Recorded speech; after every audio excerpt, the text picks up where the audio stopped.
Hey, what's up you guys? This is Meyer, and in this video what I want to do is go over sound design for Uplifting Trance. And in particular what I want to do with this track is go over making a sub bass for use in Uplifting Trance. So let's go ahead and get started. I'm going to be using Spire for this video. I may make a similar video with some other synthesizers, but I like the way Spire, I'm going to be using Spire for a couple other sound design tasks. So just to stay consistent with the architecture, we're going to just be using Spire. Now, before we get started, we kind of have two options for our sub bass. We basically have, let's go ahead and take a look. This is our new sub, and we could basically either do offbeats,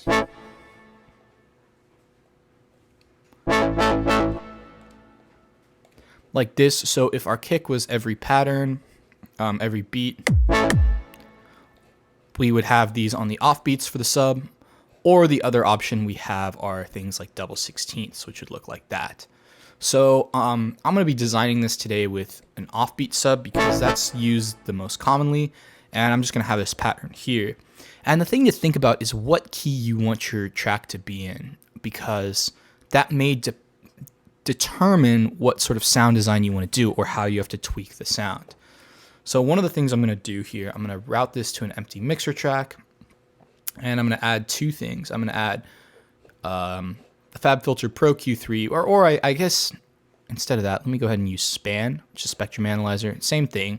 We're just going to be using this to view the spectrum of the sound that we're designing, and yeah, we'll go ahead and get going. The other thing I want to add, I'm going to add an LFO tool. And I'm just going to be using this as an oscilloscope so we can view the waveform of this. So I'm going to just turn on this and make sure the depth is down, and this will let us see what's going on. So I'm going to name this sub bass.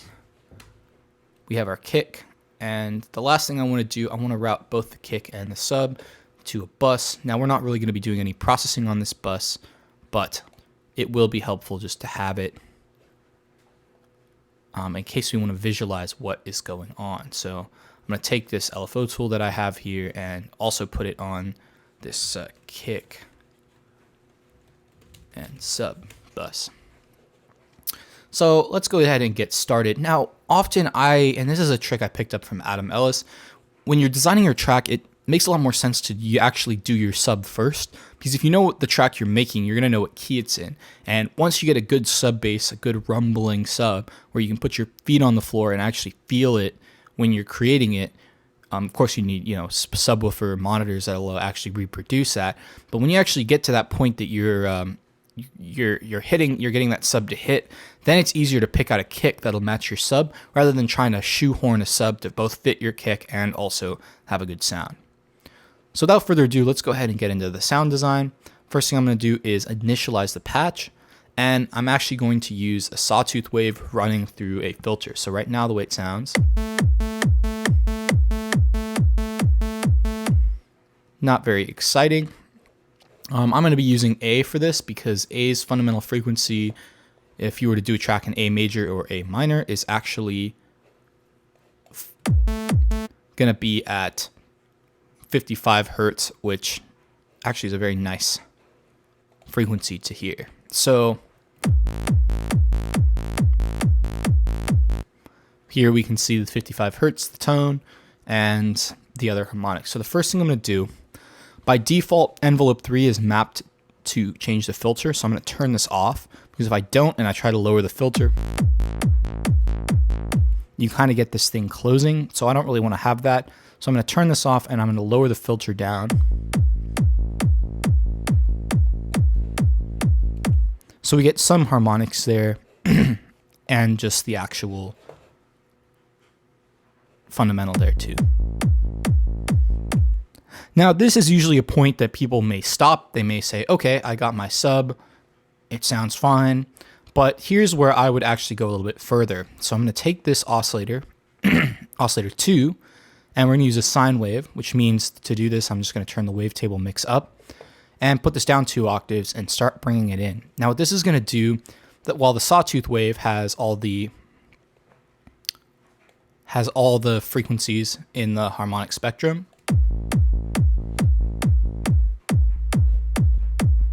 A sine wave only has one peak. So that makes it, it's very hollow by itself, and you probably wouldn't want to use just a sine wave for your sub, because if you weren't playing this on a club system, maybe you wouldn't be able to hear or feel it. But adding it in with this sawtooth wave means you're going to bolster that fundamental frequency in the low end. So watch as I kind of bring this in.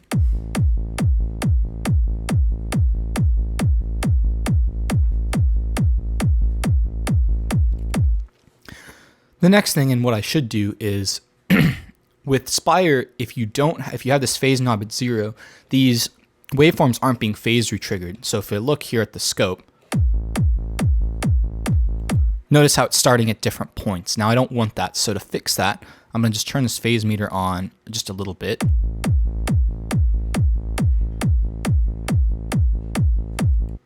Good, and I can do the same with this.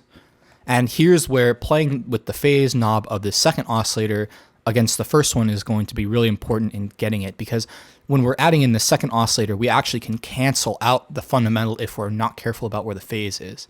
So if I don't have the phase, watch, you'll see this fundamental moving up and down.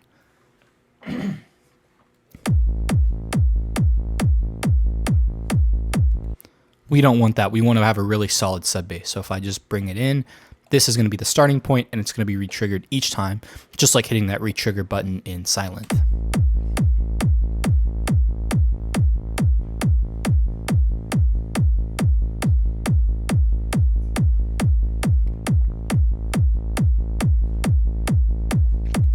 So of course the start of the waveform is going to be the best point for that.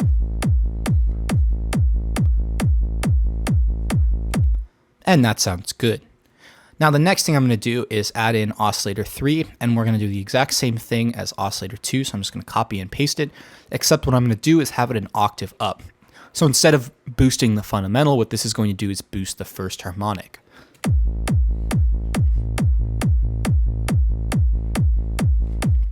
And some people like reorder, like having the fundamental and the first harmonic being equal.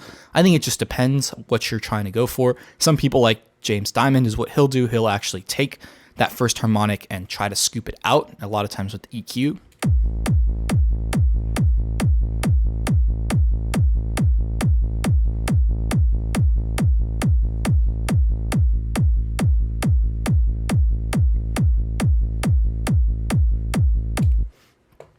Awesome. So that's sounding pretty good. Let's now take a look at what is going on with the kick and the bass. So this is going to be this is the visualization of the sub. This is the visualization of the kick and bass, kick and sub. Now, one of the things I like here, if I turn off the sub, is that we're not seeing any issues with the phase.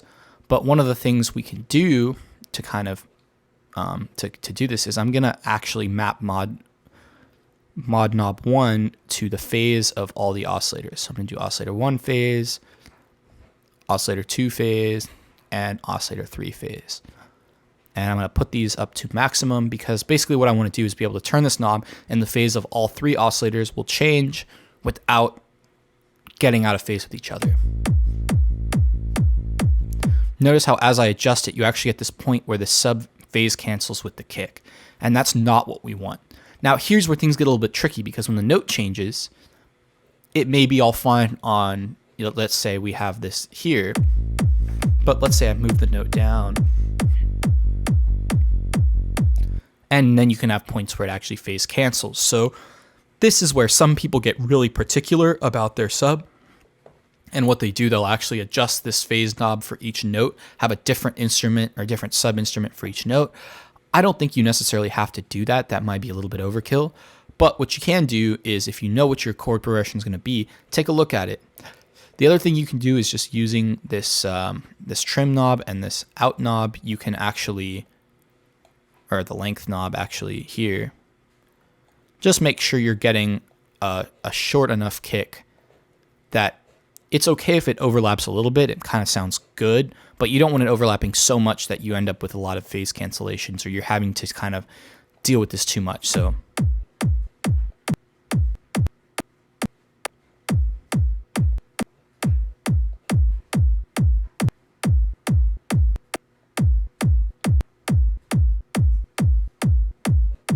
Now what I'm going for here with this length is I want to be ending on the 0 crossing, because if I don't do that, you'll get a click as the speaker tries to go from here and jump down. So notice how if I increase it just a little bit, you may not be able to hear it, but you'll be able to hear it if I do it over here. That's not what we want. So what's best to do is just keep increasing this. I'm using the mouse wheel. And any other digital audio workstation should have a length or maybe an ADSR envelope, which is good for kind of doing that. And that's pretty close.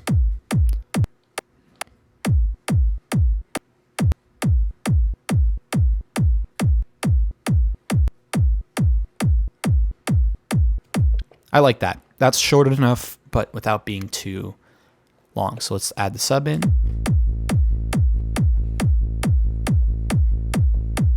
And now we can play with the phase.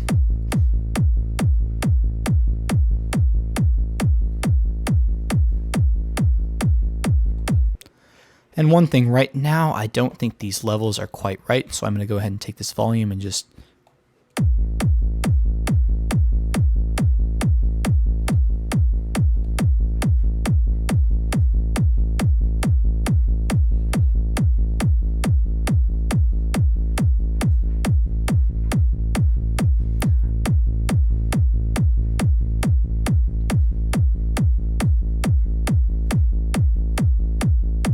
And what I'm going for is strictly by the sound of this.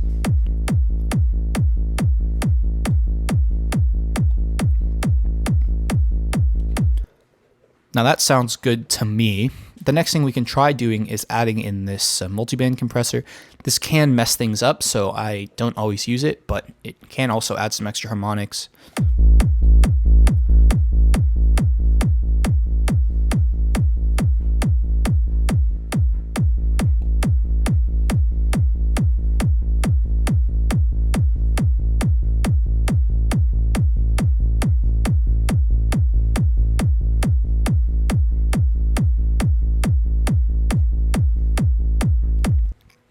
That sounds good. Now, the thing that gets a little bit tricky, let's say I like the way this is if I have a chord progression that, let's say, goes A, F, G, like this, and we want to make sure this is extended. Let's take a look at the phase.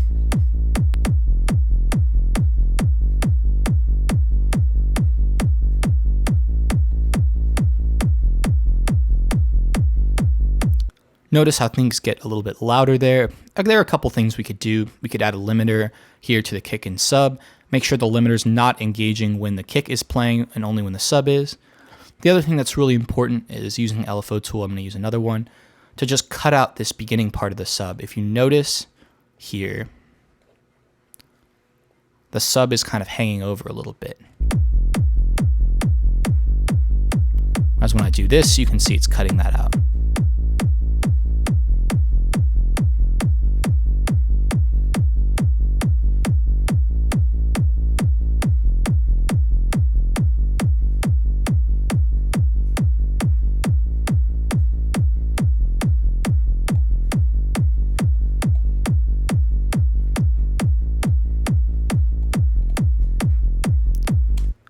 And what I'm going to do, I'm going to take this patch and I'm going to add it to my Spire sound bank that you can buy. I'm just going to call it sub. Let's call it warm. And that way, if you don't want to reproduce this, or you want to get my sound bank, which has a lot of different sounds, including mid basses, leads, pads, all sorts of plucks, and acids and stuff, you can go ahead and buy that. I'll have a link in the description once it's done. It may not be done right when this video comes out, but it will be done soon. So feel free to check that out if you want to see some other cool ideas for building subs. But this is a nice one where you have this mod 1 that's kind of able to adjust the phase of your note, and you can change it. Now, of course, you could also automate this too, which would be really interesting.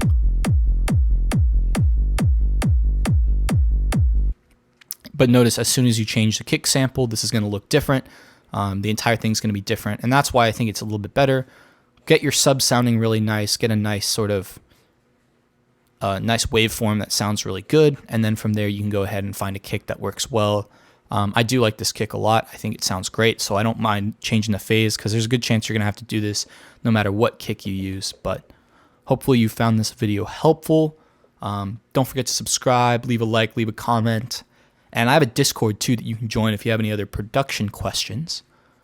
But yeah, hope this is good.